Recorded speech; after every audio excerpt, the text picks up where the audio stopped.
dapat ba applicable kay Bato? Or sa kahit sinong legislator na mapupunta sa ganyang sitwasyon o yung madalas na nag-a-absent, yung tinatawag na no work, no pay? Well, kung titignan mo yung current rules, pwede talaga siya mag-absent kahit ilang beses at walang consequence sa kanya.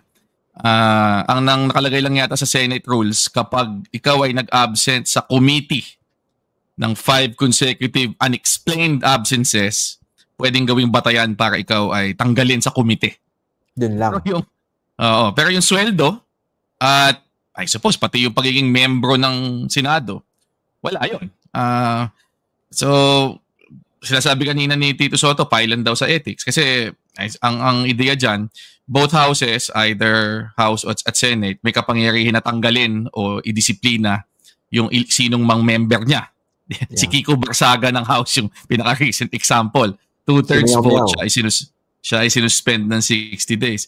Pero yun yung kasalukuyang batas. Kung ang tanong, dapat bang ibahin at bigyan ng meron ng mga nagpo-propose dati niyan. Dati mayroong proposal na dapat daw, imbes na fixed salary ang mga legislators, gawin na lang na meron silang bayad kapag nag-a-attend sila ng plenary session o ng committee meeting. Kasi yun naman ang main trabaho ng legislator, di ba?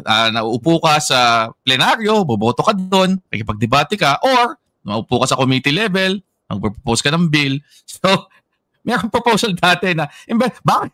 Ang dami-daming recess. Naging member ako ng House eh. Bago ako naging member ng House, nagtuturo ako sa UP. Akala ko, okay maging professor eh. Meron kang sem break, meron kang Christmas break, meron kang summer, di ba? Parang estudyante. Pero napunta ako sa House, na-realize ko, mas madami pa palang bakasyon dito. Ang dami! Sobra, una-una, ang House dati, Monday to Wednesday lang ang plenary.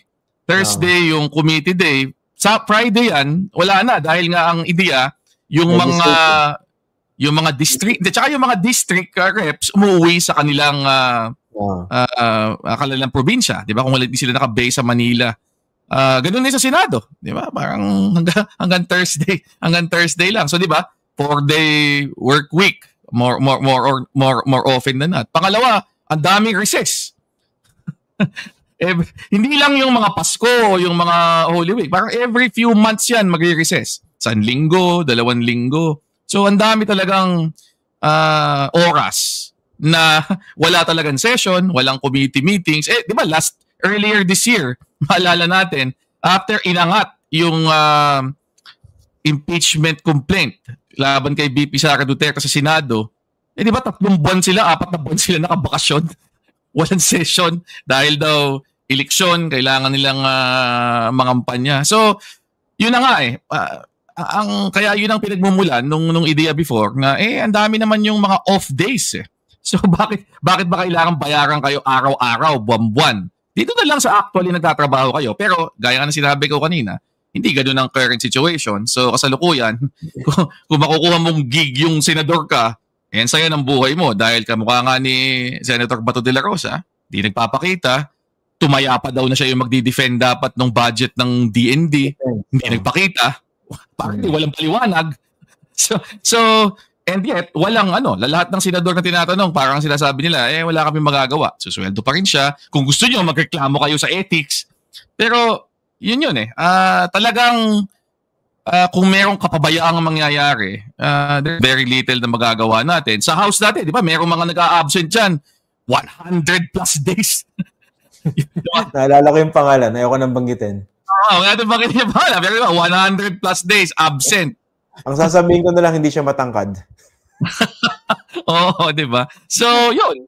Kaya, ako, I suppose, ang dapat inaalala natin, sino yung mga taong yun, at huwag na natin iboto, pero hindi ko kasi alam kung aware ang ating mga kababayan o mga Pilipinong bumoboto kung sino ba yung absent lang ng absent sa trabaho nila sa Senado o sa Kamara. Ito naman, gusto ko lang, I'd like to take the argument. I'd like to take one argument. No? Parang teaching din kasi, the argument can be made na kung matino kang guro, hindi naman natatapos yung trabaho mo pag natapos yung klase. Di ba nag-uuwi ka ng trabaho? So, the same argument can be made, let's say, for a senator. Kung matino yung senador, talagang masigasig, masipag, committed sa kanyang trabaho, kunwari, di ba, before you preside over a committee hearing, talagang pag-aaralan mo yung issue, you will consult with experts, you'll try to master one particular issue. So yan, hindi mo naman magagawa yan during the working hours lang, di ba? So pwede mo yung gawin, miski nakabakasyon ka. Ang problema, we cannot say na lahat ng mga senador ganyan ang ginagawa, di ba? So kasi yung argument na pwede sabihin na, hindi, huwag nyo nang masyado naman kayo malupit pag no work, no pay. Kasi pwede naman itatrabaho pa rin niya, miski wala sa Senado, di ba? Oo, pero ang point kasi, kahit nasabihin mo nang maaring ginagawa nila yung kanilang trabaho kahit na walang session, required ka pa rin to be at session. Malaking bahagi yon ng trabaho mo bilang legislator. Yeah. Kasi ano ba ang main purpose ng legislator? Magpasa ng batas, di ba?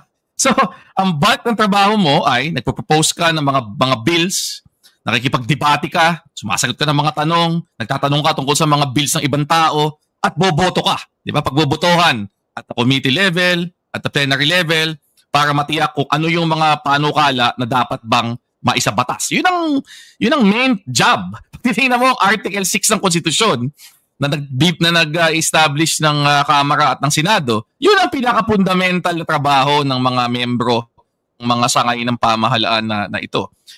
Ngayon, hindi mo pwedeng gawin yun kung wala ka doon.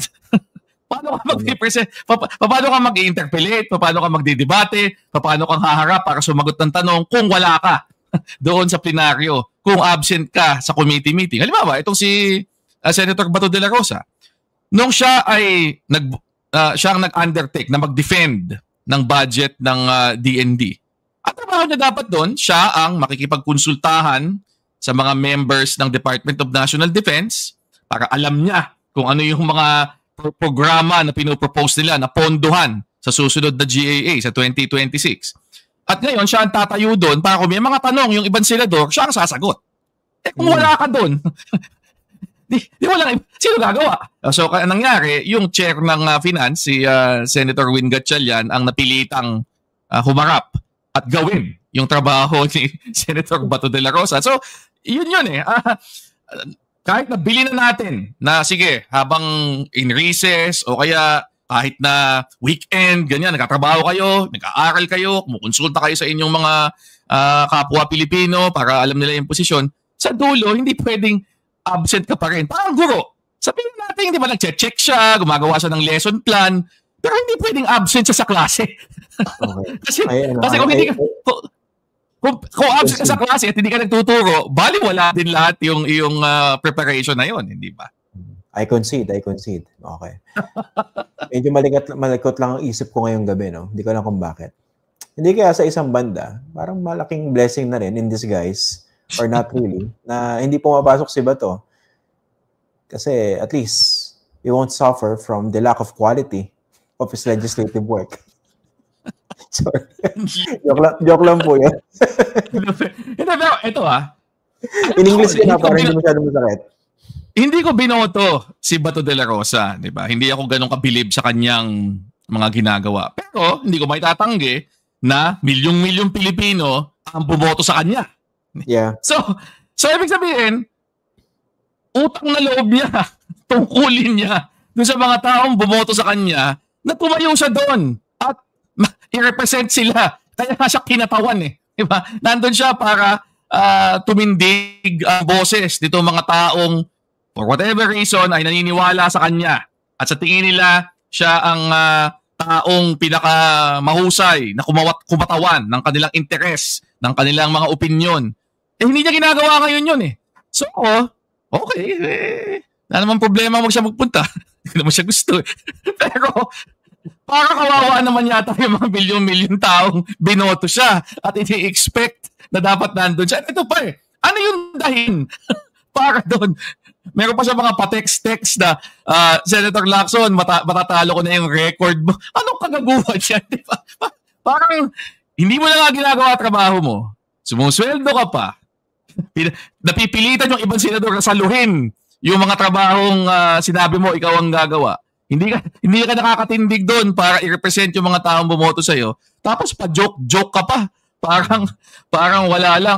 Ito nga, ang isang napaka-common ko nakikitang comment sa mga nakaraang araw tungkol nga dyan. Yung mga ordinaryong nagtatrabaho sa opisina o sa, di ba, sa kanilang mga day job sa construction site, for example, o maski yung tao na nagdadrive ng jeep o ng bus.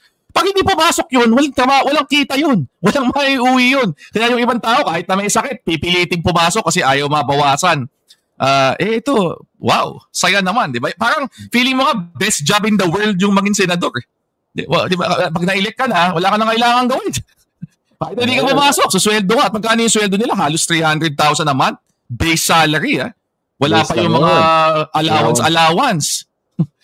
Huwag natin pag-usapan yung mga illegal pang posibleng ginagawa ng iba. Di ba? Na mga insertion, mga ganyan. Grabe. Parang ang taas-taas ng sweldo mo, ang expectation na nga lang ay dumalo ka dito, magsalita ka, pero hindi mo pa magawa. Para talagang, ewan ko. Sa akin naman, I'm just trying to look at the look at the glass half full. half full? Trying to look at the bright side. Imagine niyo, wala si Bato sa Senado, edi mas maayos yung discussion. Medyo bawas yung mga off-key, ang mga arguments, yung mga paling. Kasi kaya naman ni Robin Padilla yun, di ba? He can more than make up for that. Yes, kahit naman wala si Senator Matutod, madami naman sasalo ng role na yun. Maraming sasalo nung kawalan ng kalidad ng kanyang pagiging legislator. Nandun naman si na Robin, di ba?